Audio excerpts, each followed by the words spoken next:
So hello there. I will show you how to make this wonderful Magic the Gathering booster pack. So strap in. So as every wonderful tutorial, you start in the default scene.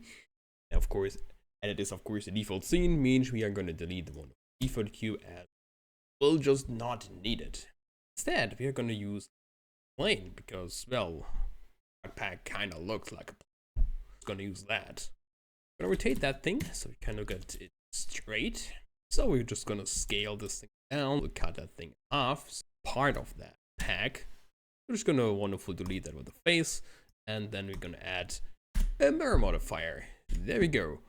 So what we're gonna do is we're gonna make a cut here, around here, on top of that.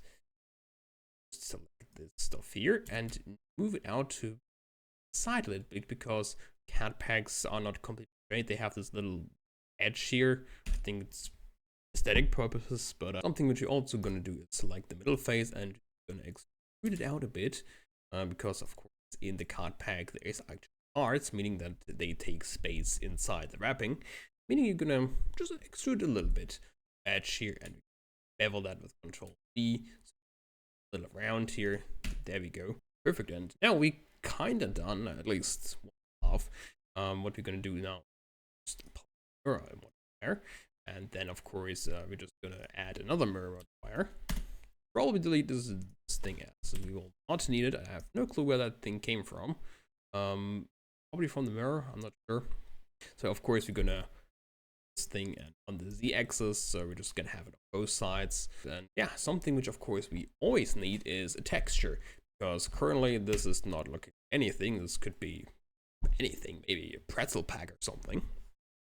So I wonderfully got myself a wonderful texture from Google. I just typed in Magic the Gathering pack, and yeah, we wonderfully took this one. Actually, I had a couple more. Wonderfully, the community decided in the YouTube comment thingies that if you want to use exactly this one, I will put it in Discord. So we're just gonna add this one now. I'm gonna open this window up here.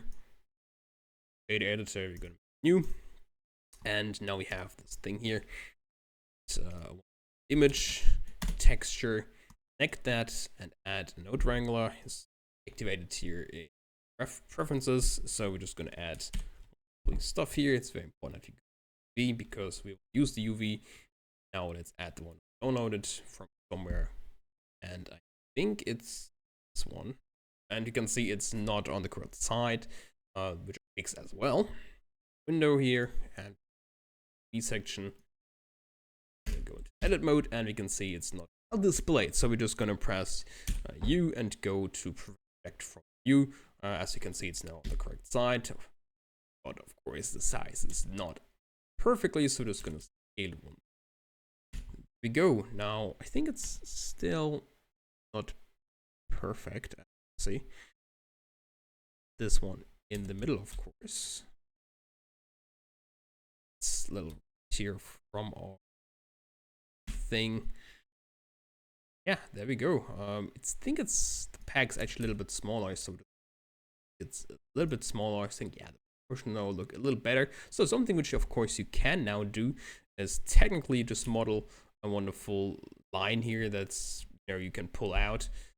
I don't have a texture for that or any for the background, so just going to use the same one at the back. I think it's fine. Something which we have to adjust or can adjust, of course, is lighting.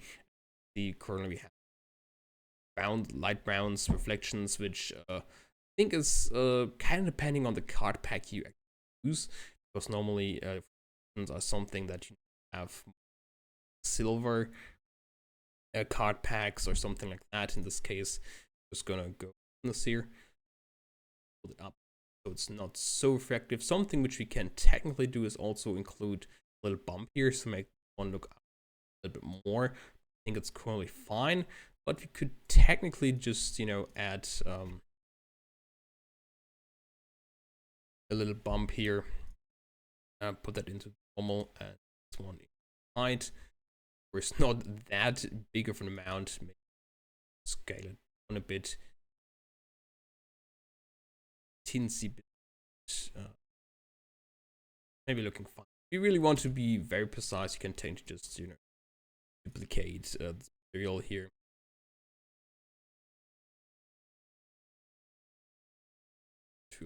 On and assign it here. Move the bump here and just have the bump this one and just crank it up a little bit so you can have a little. So yeah, hope you liked it. This time I took a different approach of this tutorial. Instead of, you know, having it in 1 minute, I made a short, where I might just go through it instantly, and then this one, which is a little bit longer. I would love to get some feedback on that. Hope you liked it. So